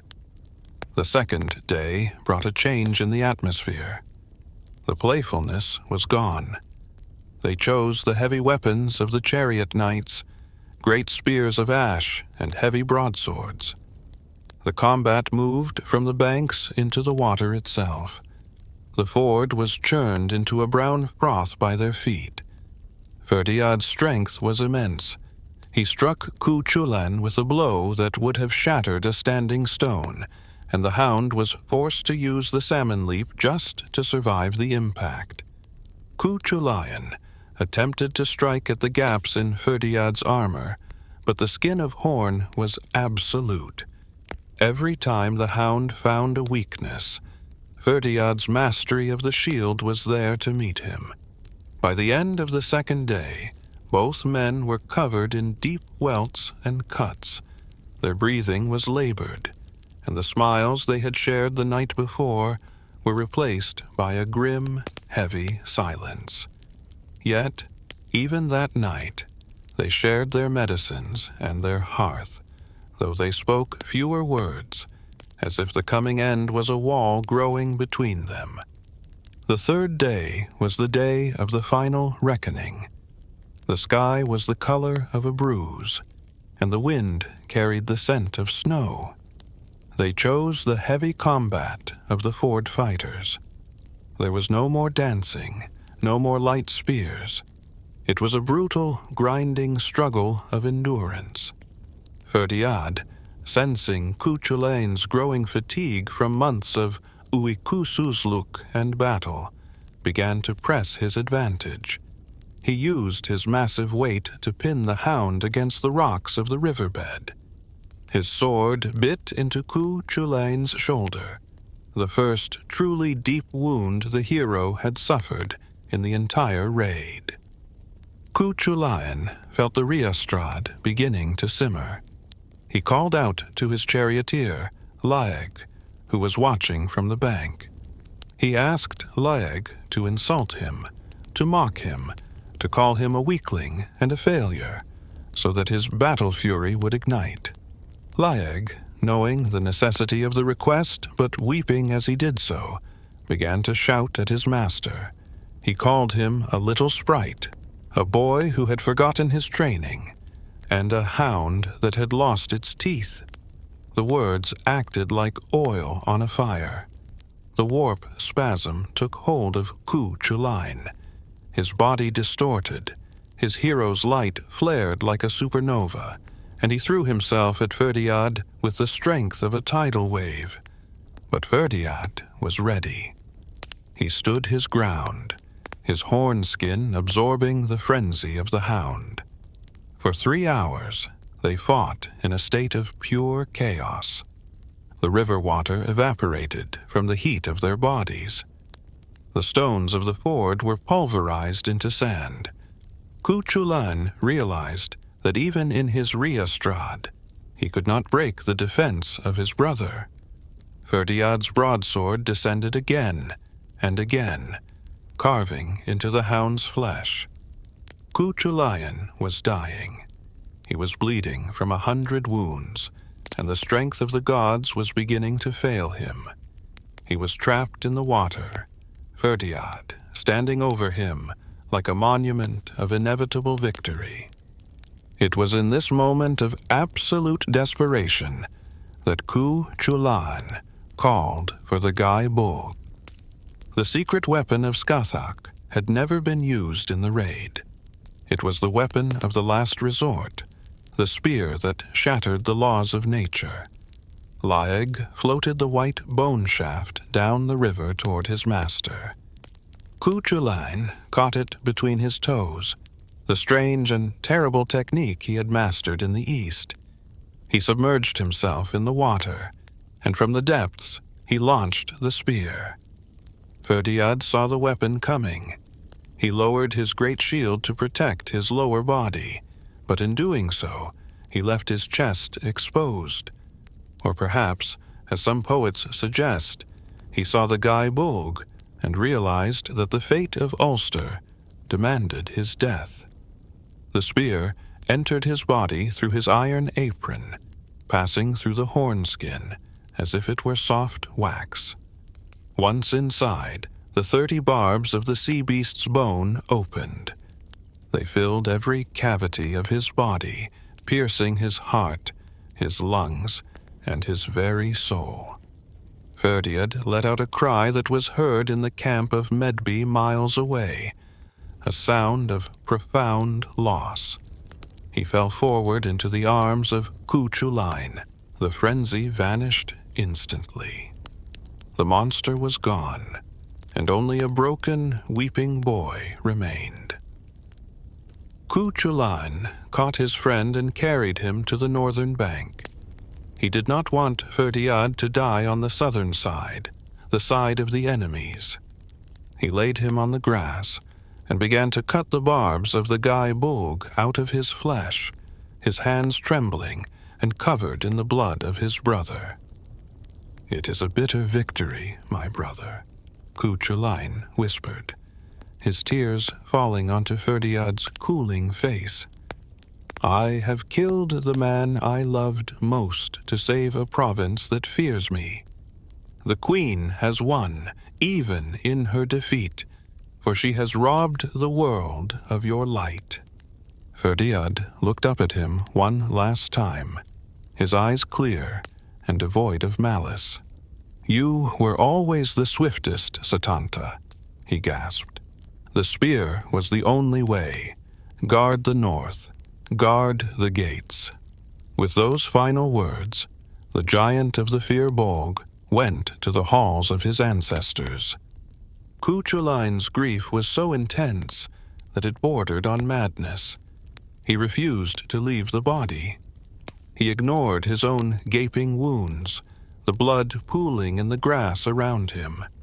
He began to sing a lament, a long and haunting poem that is preserved in the ancient Táin. He spoke of their childhood, of the silver chains of the birds, of the lessons of Scáthach, and of the cruelty of Medb.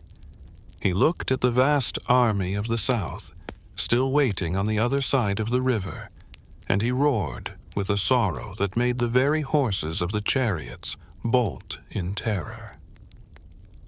"Everything was a game until Ferdiad came," Chulainn cried. "The warriors I killed were just shadows. The champions were just practice. But this is the death of my heart. I have cut down the tree that gave me shade. I have broken the mirror of my own soul." Lugh finally forced his master to stand. He reminded him that the army of Medb was still moving, that the brown bull was still captured, and that the men of Ulster were only just beginning to stir from their curse. Chulainn allowed himself to be led back to his chariot, but he was a changed man. The youth was gone. The joy of the salmon leap was gone. He was a hollow vessel of duty and pain. The duel with Ferdiad remains the emotional core of the Celtic heroic tradition. It is a story that refuses to provide a simple triumph. It highlights the tragedy of the heroic age, where personal love and public duty are often at a lethal crossroads. Chulainn had saved Ulster, but he had done so by destroying the best part of himself. As he drove away from the ford, the river continued to flow, carrying away the blood of the two brothers, but the name Ferdiad remained, a permanent scar on the landscape of Ireland. The rest of the raid felt like an afterword to this tragedy. The men of Ulster finally began to wake. King Conchobar, recovered from the pains of Macha, called for the gathering of the Red Branch. The warriors of the north poured out of Emain Macha like a flood, their spears forming a forest of steel. they met the armies of the south on the plain of Gairach and Ilgairach. Chulainn, despite his wounds and his grief, returned to the field for the final battle. He faced Medb herself, but in a rare display of mercy, or perhaps because he was too tired for more blood, he allowed her to retreat to Connaught, provided she returned the stolen cattle and accepted the sovereignty of Ulster. The brown bull of Cooley was recovered, but the story ended with a final cosmic irony. When the brown bull met the white-horned bull of Ailill, they fought a battle that mirrored the struggle of the provinces. They fought across the entire island, tearing up the earth and shattering mountains. In the end, the brown bull killed the white-horned, but he too died of his wounds, his heart bursting with the effort. The symbols of the war were gone. The heroes were dead or broken. The land of Ireland was quiet once more, but it was a silence filled with ghosts. Chulainn returned to Emer, but the house was not the same. He had the fame he had sought from Cathbad the Druid. Every child in Ireland knew his name. Every poet sang of his deeds at the ford. But as he looked into the fire at night, he didn't see the gold or the glory. He saw the face of Ferdiad in the water of the ford. He saw the 30 barbs of the Gae Bog. He knew that the prophecy was almost fulfilled. The short life was drawing to its close, and the Morrigan was already beginning to weave the final shroud. He was the hound, and he had guarded the gate, but the sun was setting on the world of the Red Branch, and the long, cold night was about to begin. The stars over the plains of Muir Themne have always possessed a cold, distant clarity, looking down upon the struggles of men with the indifference of ancient glass. But for Chulainn, the light of those stars was beginning to fade into the gray of an approaching eclipse. The prophecy spoken by Cathbad the Druid so many years ago, that his life would be as short as it was glorious, was no longer a distant whisper of the future. It was the very air he breathed. The great cattle raid of Cooley had ended. The provinces had retreated, and the brown bull was dead. But the ghosts of the fallen were not silent. Every hero has a shadow, and Chulainn's shadow was populated by the orphans and widows of every champion he had ever slain. Among them were the children of the great lords, Lugh mac Roi, the son of the king he had outwitted, and the 3 daughters and 3 sons of the sorcerer Calatin, whom Chulainn had cut down during the raid. These survivors were not seeking land or cattle. They were seeking the blood of the hound. The conspiracy against Chulainn was woven in the dark corners of Connaught, fueled by the relentless bitterness of Queen Medb. She had spent years training the children of Calatin in the forbidden arts of illusion and poison, turning them into instruments of a singular vengeance. They were sent to the borders of Ulster to conjure phantoms, visions of burning villages and slaughtered kin, designed to draw Chulainn out from the safety of Emain Macha, while the province was still recovering from the wars. But the true weapon against the hound was not steel, but the guise. The sacred taboos that protected his divinity were also the stitches that held his life together. To break a guise was to unmake one's soul, and his enemies knew that Chulainn's honor was his greatest vulnerability. The final descent began on a day that felt heavy with the scent of ozone and iron. Chulainn sat in his hall with Emer, the fire burning low on the hearth. Despite the warnings of the druids and the desperate pleas of his wife, the hound felt the call of the horizon. He could hear the illusory screams of his people, projected into the air by the magic of Calatin's children. As he prepared to mount his chariot, his horses, the Liath Macha and the Dub Sanglend, refused to be harnessed. The gray horse, his most faithful companion, wept tears of blood and turned its head away, a silent plea for the master to stay behind the walls. But Chulainn, driven by a duty that had become a compulsion, forced the animals into the yoke. He knew the signs. He knew the world was closing its gates, but he was a guardian who could only exist in the act of guarding. As he drove south toward the plain of Muirthemne, he encountered the first of the fatal traps. At the edge of the road, 3 old hags, the daughters of Calatin, disguised as wretched beggars, were sitting around a fire made of rowan wood. They were roasting a dog on a spit. This was a direct assault on his primary guise, the prohibition against eating the flesh of his namesake. As Chulainn approached, the hags called out to him, mocking his nobility and his fame. They invited him to share their meal, knowing that a hero could never refuse the hospitality of the poor without losing his honor. "If I stay and eat," Chulainn whispered to Lugh, "I break my guise and lose my strength.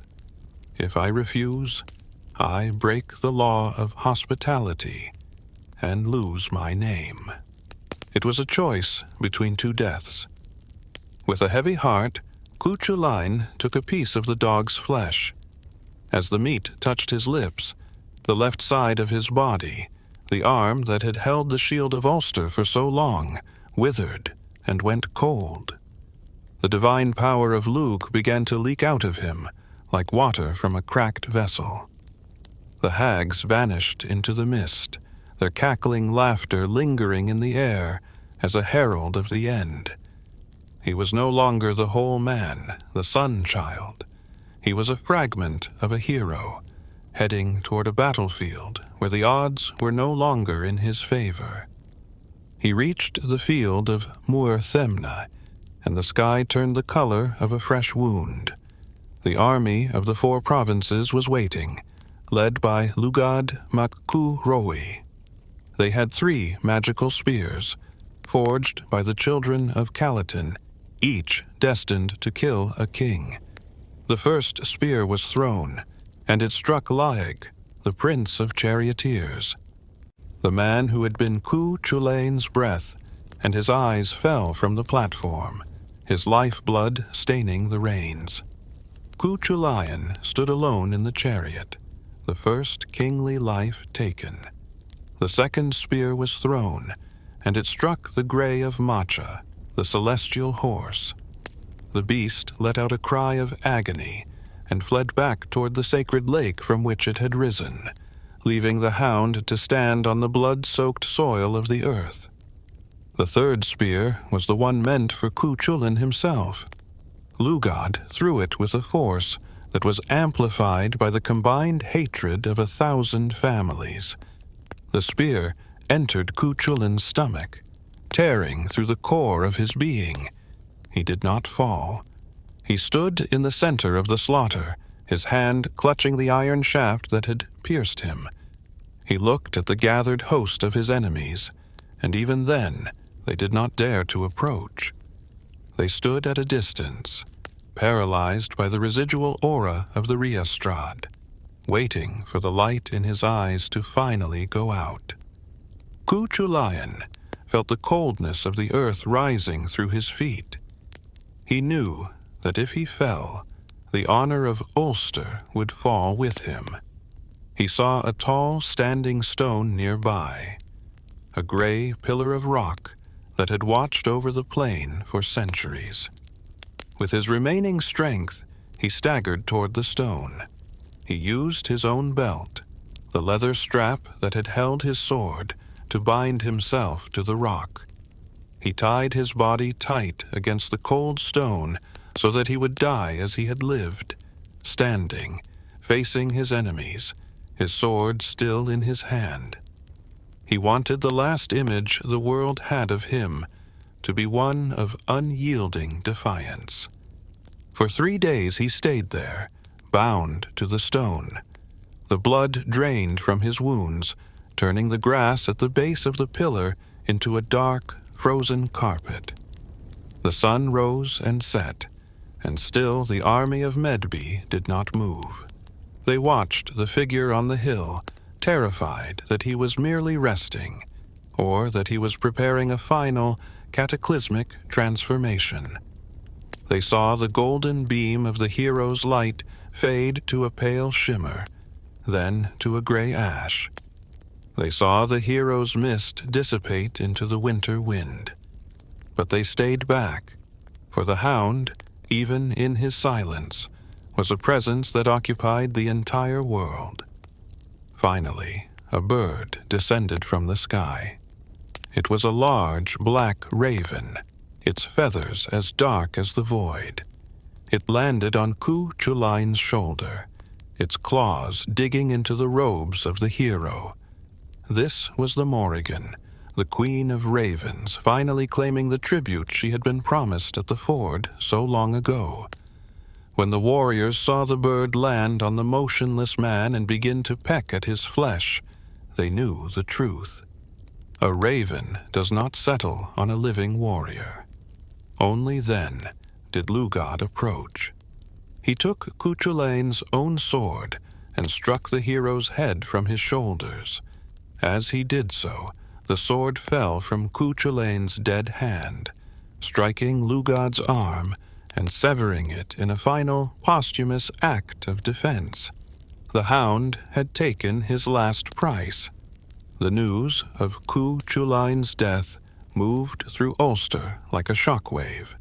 It was not a sound of mourning at first, but a silence of disbelief.